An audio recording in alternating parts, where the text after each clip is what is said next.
मेरा नाम रानी है।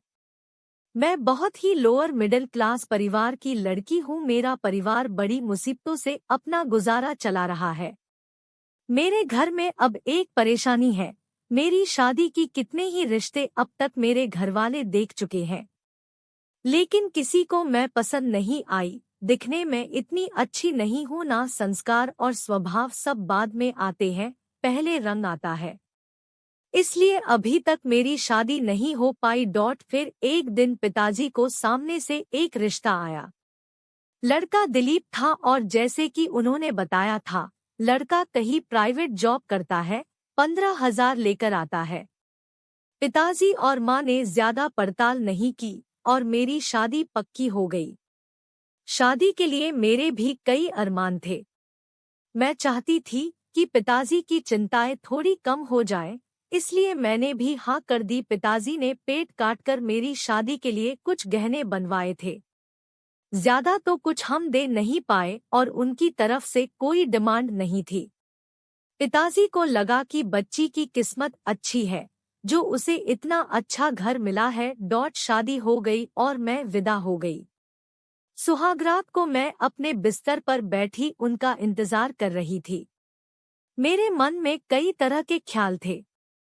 मैं थोड़ी घबराई भी। अभी करीब 1 घंटा हो गया था मुझे अपने कमरे में बैठे उनका इंतजार करते हुए। तभी बाहर से मुझे चिल्लाने की आवाजें आने लगी। मैंने दरवाजे के पास जाकर देखा तो दिलीप और उनके पिताजी में बहस हो रही थी। मुझे लगा कि दरवाजा खोलकर बाहर जाऊं, लेकिन मैं वही रही। फिर कुछ देर बाद वो जोर से दरवाजा खोल के अंदर आते हैं।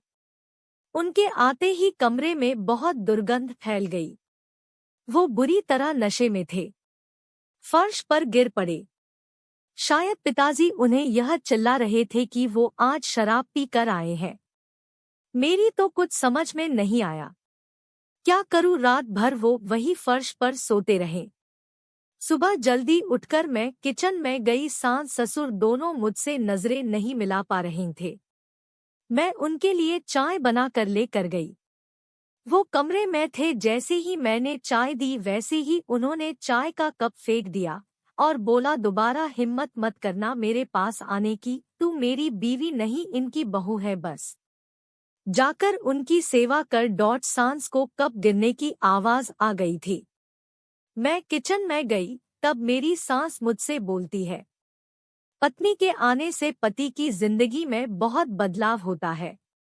आने से कई बिगड़े आदमी सुधरते देखे हैं हमने। मैं कुछ नहीं बोली, सिर्फ इतना ही सोच रही थी कि यह मेरे साथ क्या हो गया। जिस बच्चे को उसके माता पिता नहीं बदल सके, उसे मैं कैसे बदल सकूंगी। ऐसे लड़के से किसी की शादी करना क्या सही है, वो भी सिर्फ इसलिए कि बेड़ियां बांध देने से वो सुधर जाएगा। वो अगली रात फिर कमरे में आए, मेरी तरफ देखा भी नहीं और सो गए।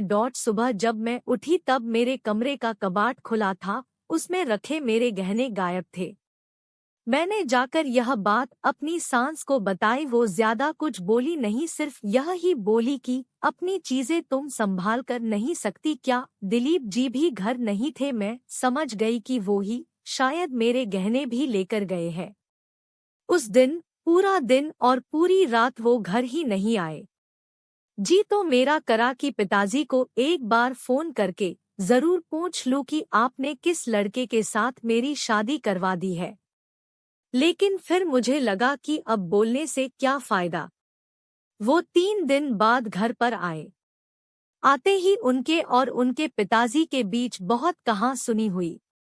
मेरी सास ने मुझे फिर ताना मारा कि बहू लाए थे कि चलो बेटा संभल जाएगा, लेकिन उसके आने के बाद तो ये ज्यादा बिगड़ गया है। मैंने भी सोचा कि मैं इतनी जल्दी तो हार नहीं मानूंगी, इसलिए मैंने अपने आंसू नहीं गिरने दिए। मैंने उनसे फिर बात की। मैंने पूछा कि आप क्या चाहते हैं, ऐसे ही जिंदगी को आगे बढ़ाना या आपने कुछ सोचा है? वो बोले कि तुझे जो करना है तू कर, मुझे तेरी शक्ल भी नहीं देखनी। मुझे थोड़ा गुस्सा आया और बोला कि फिर आपने शादी क्यों की? वो जोर से बोले, शादी मेरे घरवालों के कहने पर की, मुझ पर कर्जा था 2 लाख का, वो उन्होंने तभी दिया जब मैं शादी को माना। फिर मैंने बोला, तो फिर आपने मेरे गहने भी इसलिए लिए थे?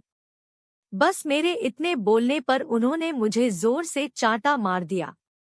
मैं जैसे सुन्न रह गई। अभी 7 दिन भी नहीं हुई मेरी शादी को और मेरे साथ यह हो रहा है। अब मैं रात भर सो नहीं पाई। मैं अपने भविष्य के बारे में सोच रही थी और मेरे सामने कई विकल्प थे जिसमें से मुझे चुनना था। रात भर मैं सब यही सोचती रही।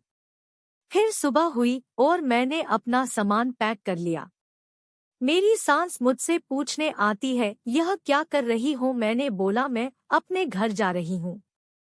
सास ने मुझे ताना मारा कि तुम्हारे घर में खाने को नहीं है, 2 दिन में वापस तुझे यही आना पड़ेगा।